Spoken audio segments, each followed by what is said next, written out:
Welcome to ఉద్యోగ అన్వేషణ channel. ఈరోజు ఈనాడు ఎడిటోరియల్ ఆర్టికల్స్ ఏమున్నాయో చూద్దాము. అయితే అందులో ఒక ఇంటర్నేషనల్ ఇష్యూస్లో ఇంపార్టెంట్ ఆర్టికల్ ఇది. కెనియాతో కలిసికట్టుగా భారతదేశం కెనియాతో ఎందుకు కలిసి ఉండాలనుకుంటుంది, ఒప్పందాలు చేసుకోవాలని ముందుకు ఎందుకు వస్తుంది, దానికి గల కారణాలు ఏందనేది ఈ ఆర్టికల్లో ఇచ్చారు.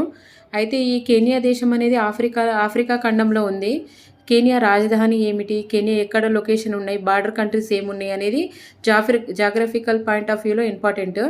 కెనియా హిందూ మహాసముద్రంలో ఒక భాగమై ఉన్నది. భారతదేశం కూడా హిందూ మహాసముద్రంలో బార్డర్డ్ కంట్రీ కాబట్టి దీని యొక్క రెండు దేశాలు కూడా ద్వైపాక్షిక ఒప్పందాలకు మొగ్గు చూపుతున్నాయి. ఈరోజు ఈ ఆర్టికల్లో అదే ఇచ్చిండ్రు. కానీ before entering in to the article first మనం ఈ బార్డర్ కంట్రీస్ కెనియా ఎక్కడ లొకేషన్ అయి ఉన్నది, దాని బార్డర్ కంట్రీస్ ఏందనేది ఒకసారి మీరు జాగ్రఫీగా చూసుకోండి. నేను కూడా చూపిస్తాను. అందులో ఇవాళ ఇచ్చింది ఏంటంటే హిందూ మహాసముద్ర ప్రాంతంలో వ్యూహాత్మకమైన కీలకమైన దేశాల్లో కెనియా ఒకటి. దానిలో ద్వైపాక్షిక బంధాన్ని బలోపేతం చేసుకోవాలని ఇండియా భావిస్తుంది.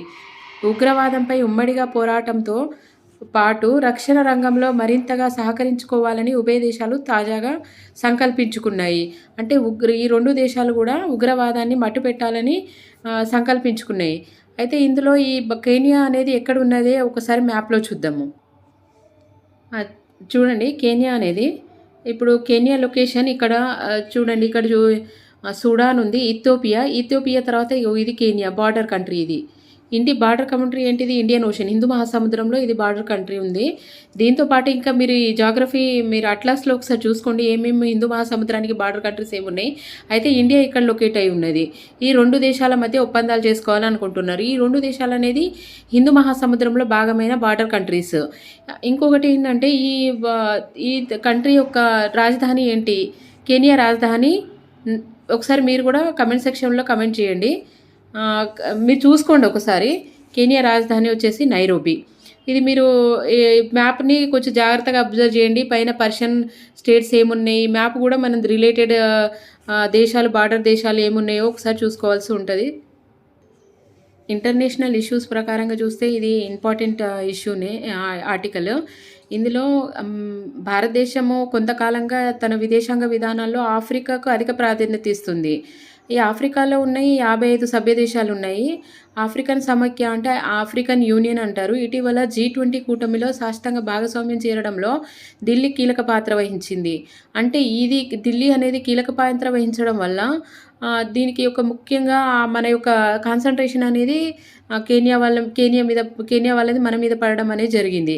ఆఫ్రికా దేశాల్లో ఇండియా పైన సానుకూల స్పందన రావడం జరిగింది. దీనివల్ల ఇట్లాంటి పరిస్థితుల్లో ఏమైందంటే కెనియా అధ్యక్షుడు విలియం రూటో అనే అతను భారతదేశానికి, కెనియా యొక్క అధ్యక్షుడు విలియం రూటో మన భారతదేశానికి సందర్శించడం జరిగింది.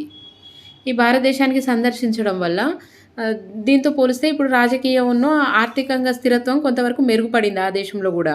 దీనివల్ల మైత్రికి బలోపేతం చేసుకోవడానికి ఢిల్లీ కూడా కొంతవరకు మొగ్గు చూపిందనే అనొచ్చు. ఈ విషయంలోనే ఆయన పర్యటించడము, భారతదేశంలో రావడం వల్ల కొన్ని ఒప్పందాలను కుదుర్చుకునే అవకాశాలు ఉన్నాయని చెప్తున్నారు అన్నట్టు. అయితే ఇప్పుడు ద్వైపాక్షిక బంధాలని పటిష్టపరచుకోవడానికి ప్రధానంగా మోడీ రూటోతోని సమాలోచనలో జరిపారు. వాళ్ళిద్దరు కూర్చొని మాట్లాడుకున్నారు ఈ విషయంలో. అయితే గతంలో పెట్టుబడి సహాయ పలు రంగాల్లో సంబంధించిన కీలక సదస్సుల్లో మోడీ పాల్గొనడం అని జరిగింది. అందులో మన యొక్క సేద్యపు రంగం అనేది ఆధునీకరించుకోవడానికి నైరోబీతోని లైన్ ఆఫ్ క్రెడిట్ కింద సుమారుగా 2085 కోట్లు అందించాలని ఢిల్లీ నిర్ణయించుకుంది. అదేవిధంగా క్రీడా, విద్య, పరిష్కారాల తదితర రంగాల్లో ఇండియా, చైనాల అవగాహన ఒప్పందం పైన సంతకాలు చేసుకున్నారు.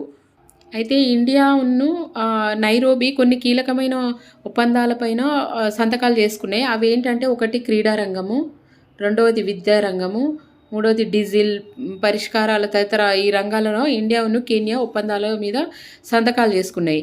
హిందూ మహాసముద్రంలో ఈ రెండు దేశాలు అనేవి బార్డర్ కంట్రీస్గా ఉన్నాయి కాబట్టి వాళ్ళ యొక్క ఒప్పందాలను కుదుర్చుకున్నాయి.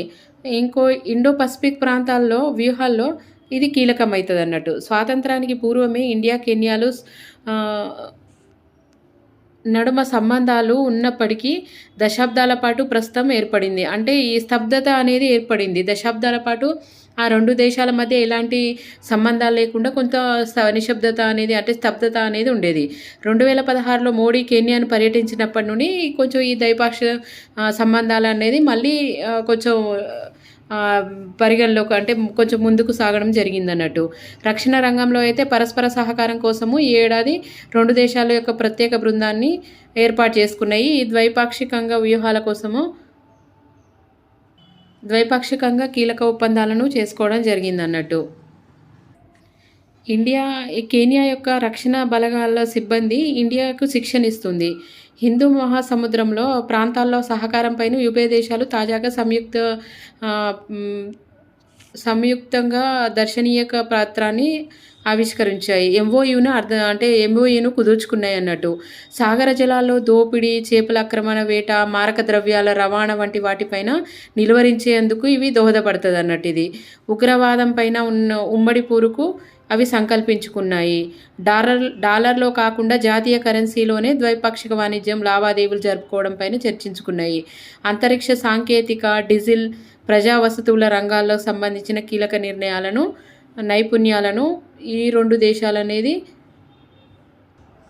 దేశాల ఒప్పందాలు జరిగినాయి. జన సంక్షేమం కోసమని వినియోగించేలాగా నైరోబీతో పంచుకునేందుకు ఢిల్లీ సుముఖత వ్యక్తం చేయడము కీలకమైన పరిణామము.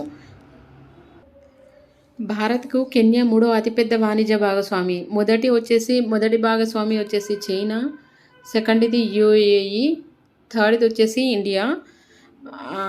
తొలి 2 స్థానాల్లో ఇవి 2 ఉన్నాయి. ఢిల్లీ, నైరోబీ వార్షిక ద్వైపాక్షిక వాణిజ్యక బంధం విలువ 330 కోట్లు. నైరోబీ వార్షిక ద్వైపాక్షిక వాణిజ్య బంధం విలువ 339 కోట్ల డాలర్లు.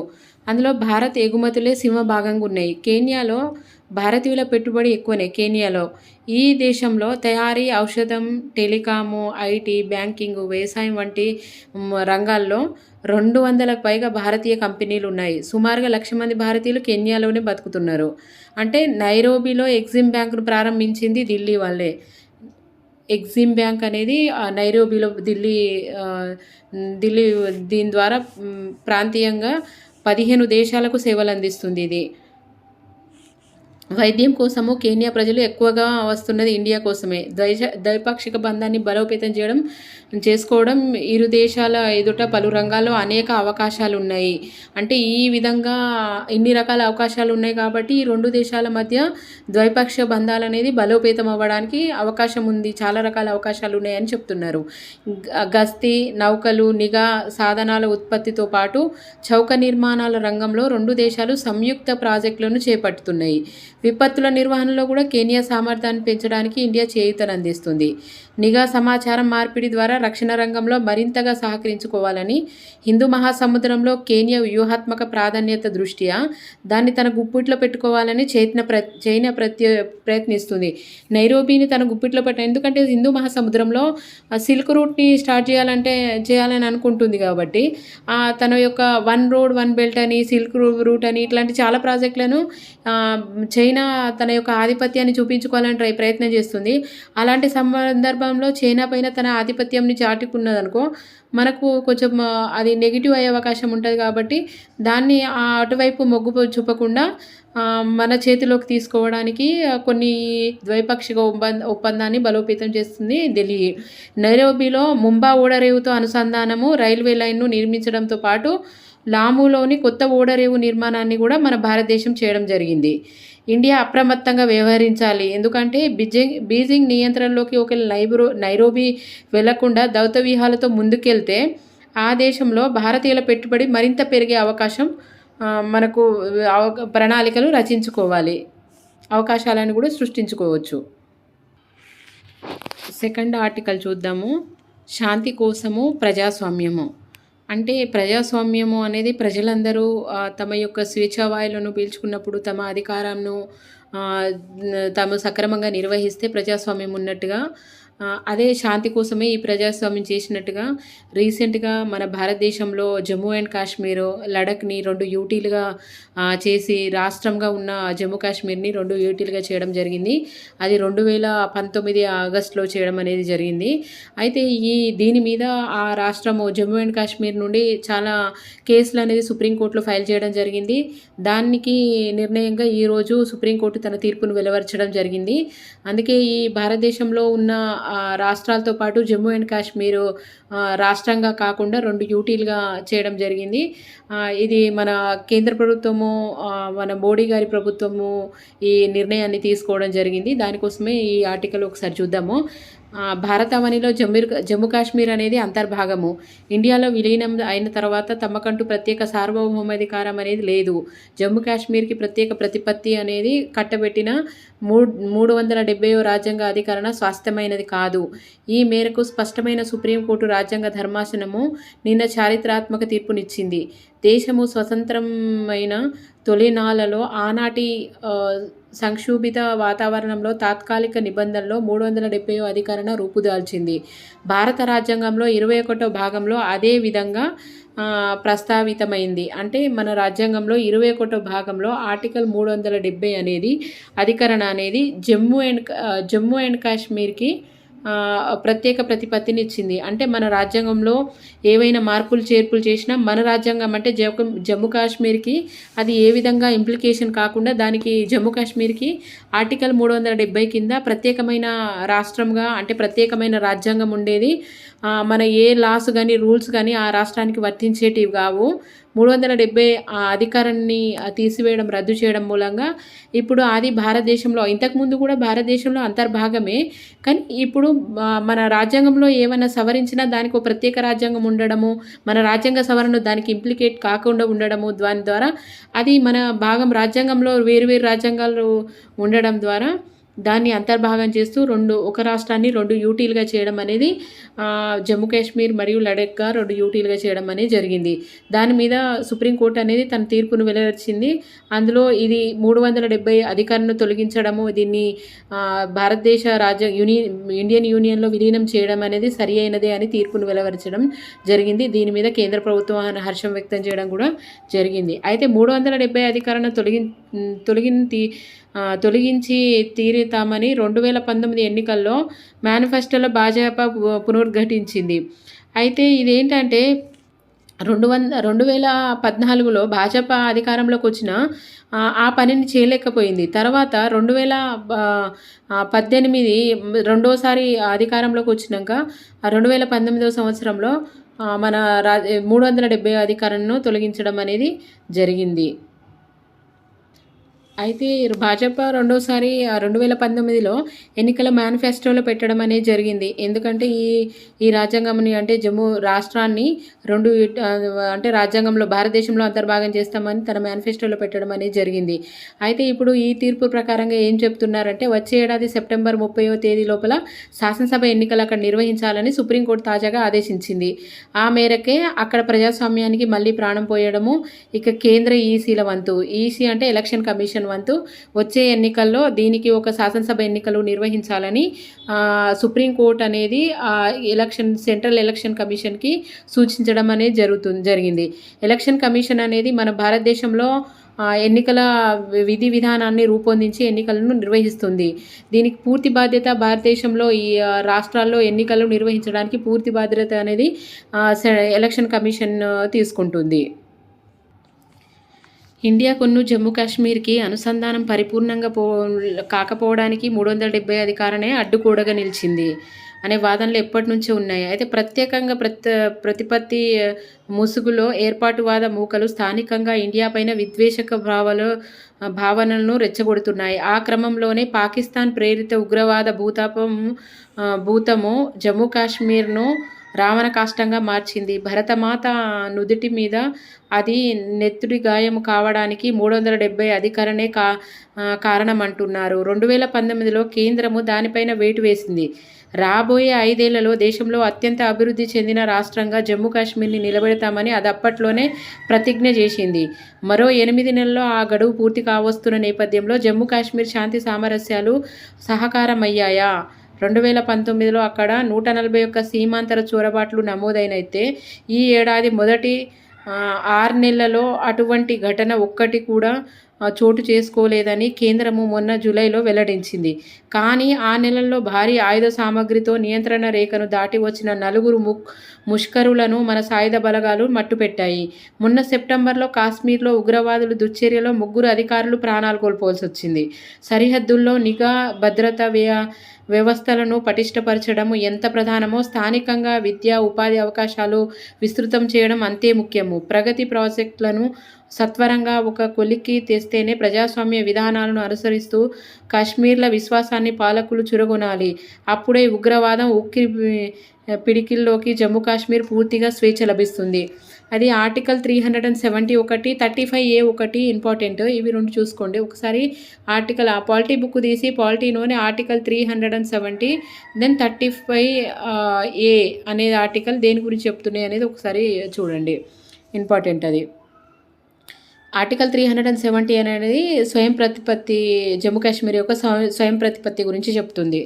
అయితే మోడీ గారు కూడా దీని మీదనే చెప్పిండ్రు. ఈ ఆర్టికల్లో కూడా తన యొక్క అనుభవాల గురించి, జమ్మూ కాశ్మీర్ యొక్క విధానాలు అంటే ఏ విధంగా జమ్మూ కాశ్మీర్ యొక్క ప్రకృతి సోయబాల గురించి చెప్పడం జరిగింది. రమణీయమైన ప్రకృతి, సౌందర్య నిర్మలమైన లోయలు, గంభీరమైన స్వరాలతో అలరారించే జమ్మూ కాశ్మీర్, లడఖ్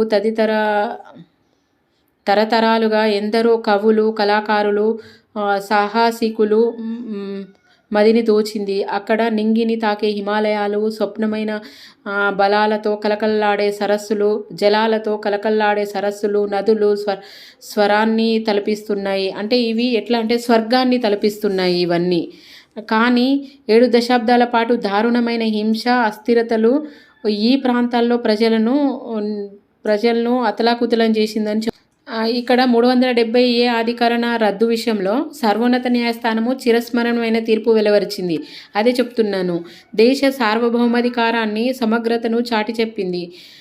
అది ప్రతి భారతీయుడికి సగర్వము. పార్లమెంటు 2019 ఆగస్టు 5వ తేదీన, ఇది ఇంపార్టెంట్, ఎప్పుడు జమ్మూ కాశ్మీర్ని యూటీగా చేసిందంటే పార్లమెంట్ ఎప్పుడు చేసిందంటే 2019 ఆగస్టు 5వ తేదీన తీసుకున్న నిర్ణయము రాజ్యాంగ సమగ్రతను పెంపొందించే ఉద్దేశంతోనే జరిగిందని, విచ్ఛిన్నం కాదని సుప్రీంకోర్టు సరిగ్గానే నిర్ధారించింది. ఆర్టికల్ 370 స్వాస్థ స్వభావంతో కూడినది కాదనే వాస్తవాన్ని గుర్తు చేసింది. అంటే అప్పుడు ఒప్పందం చేసుకున్నప్పుడు నెహ్రూ కూడా అది గులాం సింగ్తో యుద్ధం చేసినప్పుడు హరి సింగ్తో చేసిన ఒప్పందంలో 370 ఆర్టికల్ ప్రకారంగా అప్పుడు జరిగినవి ఒప్పందాలు తాత్కాలిక ఒప్పందాలే అప్పుడు జరుగుతున్నాయి. అంటే చాలా వరకు పాకిస్తాన్ ఆక్యుపైడ్ కాశ్మీర్ అనే ఏరియా పాకిస్తాన్ వాళ్ళు చాలా వరకు ఆక్రమించడం జరిగింది. భారతదేశంలో లెఫ్ట్ సైడ్ ఎల్ఓసి దగ్గర నుంచి అక్కడి నుండి మళ్ళీ వీళ్ళు భారతదేశంతో ఇండియన్ యూనియన్లో విలీనం కావాలంటే ఒప్పందాలు చేసుకున్నాకనే విలీనం చేయడం జరిగింది.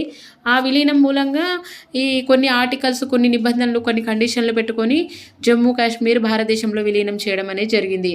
అదే విషయం గురించి ఇది ఎంతో మార్పు, ఇది ఇక్కడ చాలా ఇంపార్టెంట్. ఇది 2019 ఆగస్టు 5వ తేదీ భారతీయుల మనసులో నిలిచి ఉంటుంది. 370 అధికరణ రద్దు చేస్తూ భారత పార్లమెంటు చారిత్రాత్మక నిర్ణయంను తీసుకుంది. అప్పటి నుంచి జమ్మూ కాశ్మీర్, లడాఖ్ ఎంతో మార్పు వచ్చింది.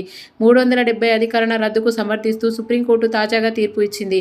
అయితే జమ్మూ కాశ్మీర్, లడాఖ్ అభివృద్ధి పీచికలను చూసి పార్లమెంటు నిర్ణయానికి ప్రజాకోర్టు 4 ఏళ్ల క్రితమే సమ్మతి తెలిపింది. రాజకీయ స్థాయిలో క్షేత్రస్థాయి ప్రజాస్వామ్యం పరంగా గత 4 ఏళ్లు ప్రజల్లో కొత్త విశ్వాసం నింపాయి.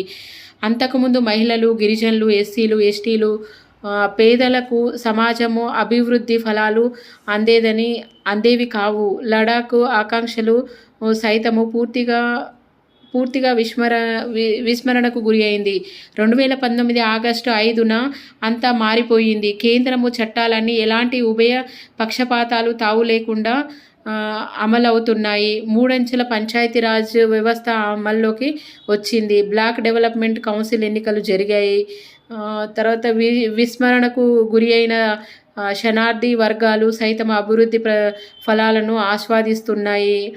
సౌలభ్యము, ఉజ్వల వంటి పలు రకాల పథకాలు అందరికీ అందుతున్నాయి. గృహ నిర్మాణంలోని పురోగతి సాధ్యమవుతుంది. నల్ల నీటి కనెక్షన్లను దక్కుతున్నాయి. వైద్య సేవా రంగాల్లో మౌలిక సదుపాయాలు నవీకరణకు ప్రజలు చూస్తున్నారు. అన్ని గ్రామాల్లోనూ బల బహిరంగ మల విసర్జన రహిత హోదాను సాధించాయి. ప్రస్తుతం ఖాళీలను పారదర్శకత విధానంలోనే భర్తీ చేశాయి. శిశు మరణాల రేటు వంటివి సూచికల్లో మెరుగైనవి. మౌలిక వసతుల పర్యాటకానికి ప్రోత్సాహం లభించింది. ఈ ఘనత అంతా జమ్మూ అండ్ కాశ్మీర్ ప్రజలకే దక్కుతుంది. ఎందుకనంటే వారు అభివృద్ధి కోరుకుంటున్నారు, మార్పును ఆశిస్తున్నారు. ఏక్ భారత్ శ్రేష్ఠ భారత్ స్ఫూర్తికి నిన్నటి సుప్రీంకోర్టు తీర్పు మరింత బలాన్నిచ్చింది. ఐక్యత, సుపరిపాలన పట్ల నిబద్ధత ప్రాధాన్యాన్ని అది గుర్తు చేసింది. ప్రస్తుతం జమ్మూ కాశ్మీర్, లదాఖ్లోని ప్రతి బిడ్డ భవిష్యత్తుకు ఆకాంక్షను నెరవేర్చుకోవాలన్న నమ్మకంతో అన్నీ అనిపిస్తుంది. ప్రజల్లోని నెలకొన్న నిరాశ, నిస్పృహలను అభివృద్ధి, ప్రజాస్వామ్య పూర్తిగా తరిమివేశాయి. అంటే నిరాశ, నిస్పృహలను అభివృద్ధి, ప్రజాస్వామ్యము పూర్తిగా తరిమివేయడం జరిగింది. ఇది అండి ఈరోజు ఆర్టికల్స్. ఒకసారి మీరందరూ ఎవరెవరైతే ఈ ఆర్టికల్స్ చూస్తున్నారో, ఈ వీడియోని చూస్తున్నారో, please all of you like and subscribe my channel ఉద్యోగ అన్వేషణ. Thank you.